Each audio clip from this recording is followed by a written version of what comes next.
Greatness doesn't always make noise. Sometimes it works in silence, waits patiently, and then arrives like a storm the world never saw coming. Let me tell you a story about a man no one noticed, a man people overlooked, dismissed, laughed at, and sometimes didn't even remember by name. He spoke little, worked quietly, and kept everything inside. The pain, the dreams, the fire. But one day, he shocked everyone who ever doubted him. This is the story of the quiet worker who shocked everyone with his success. Stay with me, because by the end of this story, you may recognize pieces of him inside yourself. Once upon a time, in a small town surrounded by gentle hills and dusty roads, lived a young man named Arin. Nothing about him stood out. When people looked at him, they saw a simple boy, a quiet presence, someone who blended into the background like he was part of the scenery. He wasn't the loud one in the classroom. He wasn't the funny one in the group.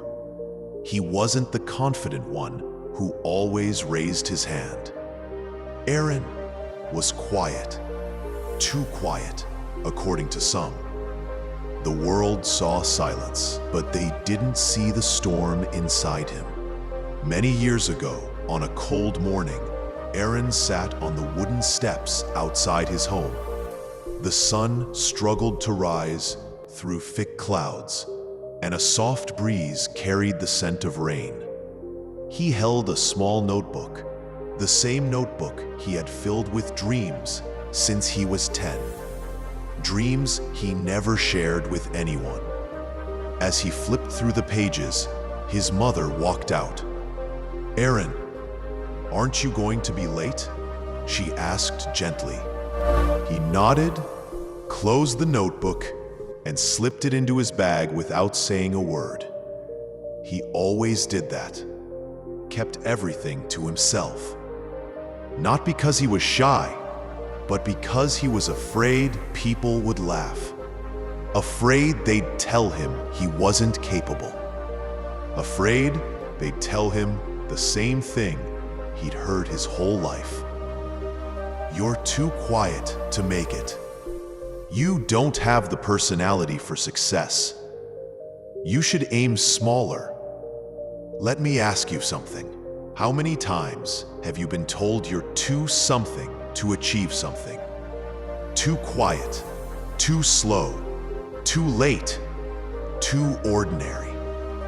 Now keep that in your mind, because Arin heard it every day. Arin worked at a small workshop in town, a place where old machines rattled, metal clanged, and the smell of oil filled the air. The workshop owner, Mr. Gavel, was a heavy-voiced man who preferred bold workers who could speak fast and work faster. Arin wasn't either. "Boy," Mr. Gavel barked one morning, "you need to speak up. No one can hear you." Arin responded quietly, "Yes, sir." "What? Louder!" "Yes, sir." The other workers smirked. Some laughed, some whispered, "Why is he so quiet? He'll never grow in life. He's not leadership material." Even though Arin heard them, he didn't react, but inside, his hands tightened, his jaw clenched, and something small but fierce began growing in his chest.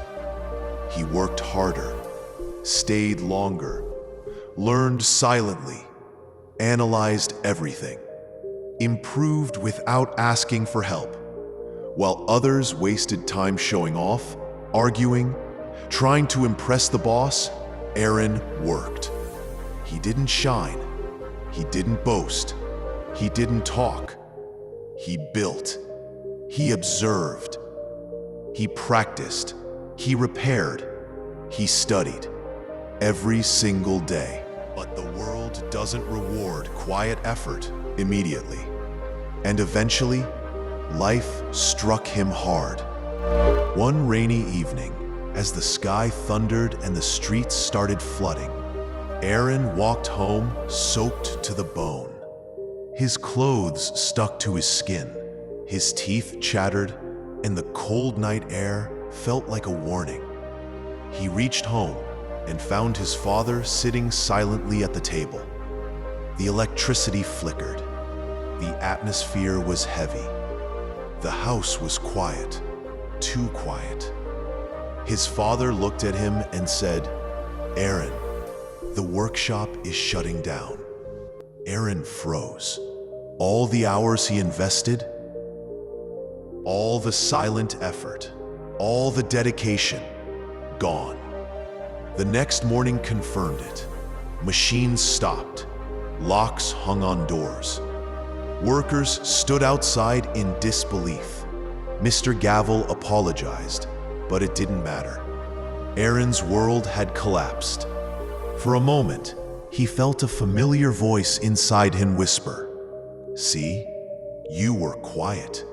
That's why you lost. You weren't bold enough. You were never meant for something big." That night, he sat alone on his bed, staring at the dark ceiling. His chest felt heavy. His eyes burned. His dreams felt distant. But then, something shifted. A single thought entered his mind.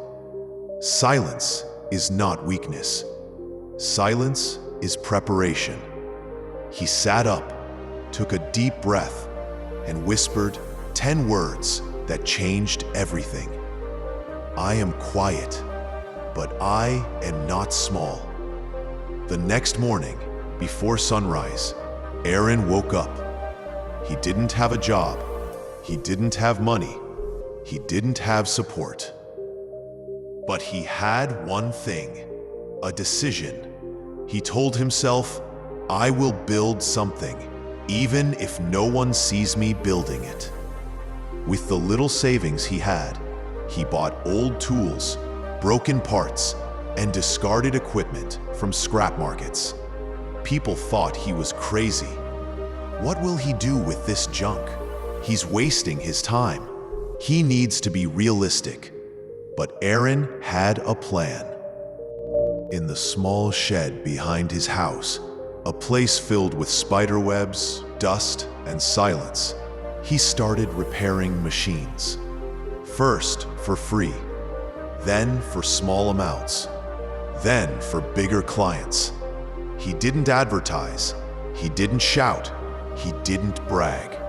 He let his work speak. And slowly, quietly, silently, people started noticing. Who fixed this? A boy named Arin. That quiet one? Yes, but he's really good. Word spread, work increased, confidence grew, and for the first time, Arin felt a spark. Not loud, not dramatic, but steady, controlled, powerful. About 2 years later, the entire town faced a huge problem. A major factory, the biggest employer in the region, suddenly shut down. Why? Because their central machine, an old industrial unit, broke down completely. Engineers were called. Experts examined it. Every specialist said the same thing. It can't be repaired.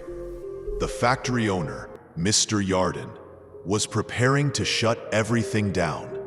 Hundreds of workers stood outside, silent, scared. And right there, in the middle of the crowd, someone whispered, "What about Arin, the quiet one who fixes everything?" People looked at each other. Many shrugged. Some laughed. "That boy? He's too quiet for something this big." But Mr. Yarden was desperate. He sent a message. Arin arrived 30 minutes later. No confidence in his walk, no arrogance in his posture, just calm, steady silence. He touched the machine gently, listened to the faint echo inside, ran his fingers along the metal. Close tie. Then he said firmly, "I can fix it." The room went silent. Some smirked. Some doubted. Some shook their heads. But Arin didn't need their belief. He went to work. For hours, then the whole night, then into the next day.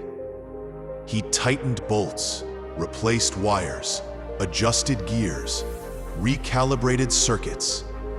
His hands shook with exhaustion. Sweat dripped from his forehead.